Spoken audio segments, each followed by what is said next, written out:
Okay, Karnak time. George Bush, May the turkey, and flour the turkey. George Bush, May the turkey, and flour the turkey. Name 3 creatures who will eventually all need pardons. All that and more now on Countdown.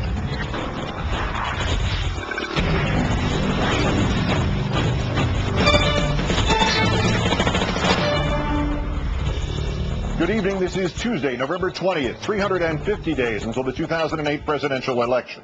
Scott McClellan today not only accused the President of the United States and the Vice President and Karl Rove of being, quote, involved, unquote, in lying to the American public about who outed CIA operative Valerie Plame, but he also by implication accused the President of the United States of commuting the sentence of Scooter Libby, even though some of Libby's lies to the grand jury were lies in which Mr. Bush was, quote, involved. Our 5th story on the Countdown, his publishers releasing the briefest of excerpts from McClellan's upcoming book, but those 121 words portray President Bush as, at best, a passively involved liar-in-chief.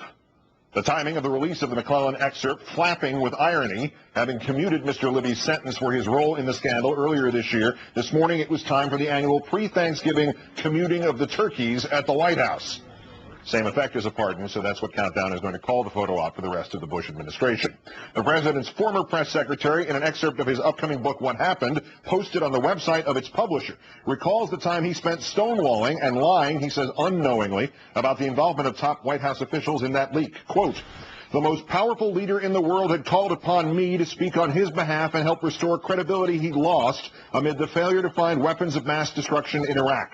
So I stood at the White House briefing room podium in front of the glare of the Klieg lights for the better part of 2 weeks and publicly exonerated 2 of the senior-most aides in the White House, Karl Rove and Scooter Libby. There was one problem. It was not true. I had unknowingly passed along false information, and 5 of the highest-ranking officials in the administration were involved in my doing so. Rove, Libby, the Vice President, the President's Chief of Staff, and the President himself." A lot to get here on this. John Dean on how smoking this gun is and what use it may be towards establishing, inevitably, what did the President know and when did he know it. Eugene Robinson on who, if anybody in politics, will pick this up and run with it. And let's start with our MSNBC correspondent, David Shuster, who has covered the CIA leak scandal for us since its beginning. David, good evening. Good evening, Keith. If not the first time that President Bush has been implicated in this, is this the first time and the most direct link has been offered by anybody who was a principal who would have known what was going on? Yes, it's the most direct link of President Bush to the public lies told by the White House. And you have to remember, Keith, that at the time that Scott McClellan was denying that Karl Rove and Scooter Libby had been involved in leaking classified information, McClellan had reason to be suspicious about both. He first cleared Karl Rove, and then Vice President Cheney demanded that Scott McClellan publicly clear Scooter Libby. And the trial evidence from Scooter Libby's trial produced evidence that, in fact, Vice President Cheney wrote out talking points for Scott McClellan to clear Scooter Libby. The key question in all of this is what kind of conversation did McClellan have with President Bush? Did McClellan say, you know, I'm a little worried about this, and the President said, hey, the Vice President wants you to do this, go ahead and do it, or the Chief of Staff wants you to do it, or Karl Rove wants you to do it? But the Libby trial evidence, Keith, again, this is not the first time that it has shown that President Bush was involved. The Libby trial produced evidence that President Bush, in June of 2003, was interested, according to Scooter Libby's grand jury testimony, in the very first New York Times column that mentioned the possibility of problems with the State of the Union speech and mentioned that an unnamed ambassador had undermined the State of the Union because of a previous trip to the government of Niger.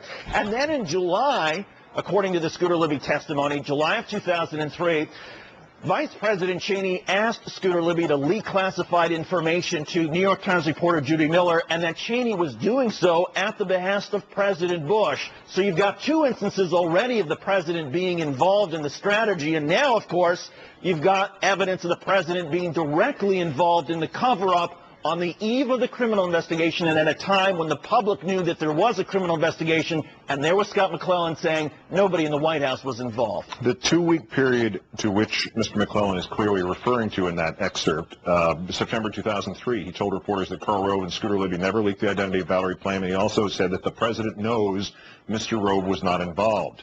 Does the timing of that excerpt and the nature of what he's written here raise the possibility that the President had known about Rove and Libby's involvement when he said, and it was September 30th of that year, 2003, the quote exactly was this: "I don't know of anybody in my administration who leaked classified information. If somebody did leak classified information, I'd like to know it, and we'll take the appropriate action." Is there an indication that he knew that wasn't true, yet he kept on denying that he knew the identity of those who were involved? Yeah, there is every indication now that, in fact, the president knew that there had been people in his White House who had leaked classified information. And again, it gets back to Scott McClellan going to the president saying, you know what, I've got some concerns. What should I do? Should I publicly clear Karl Rove and Scooter Libby? At the time, of course, the Libby trial produced the evidence that Vice President Cheney knew that what Scott McClellan was doing was essentially going to be lying to the American public. Now, it's possible, even though Vice President Cheney and President Bush had conversations about the CIA leak case in the summer of 2003, it is possible that Vice President Cheney decided not to tell President Bush to try to distance the president from the lies and the strategy that Vice President Cheney and Scooter Libby were perpetrating on the American people and on the grand jury.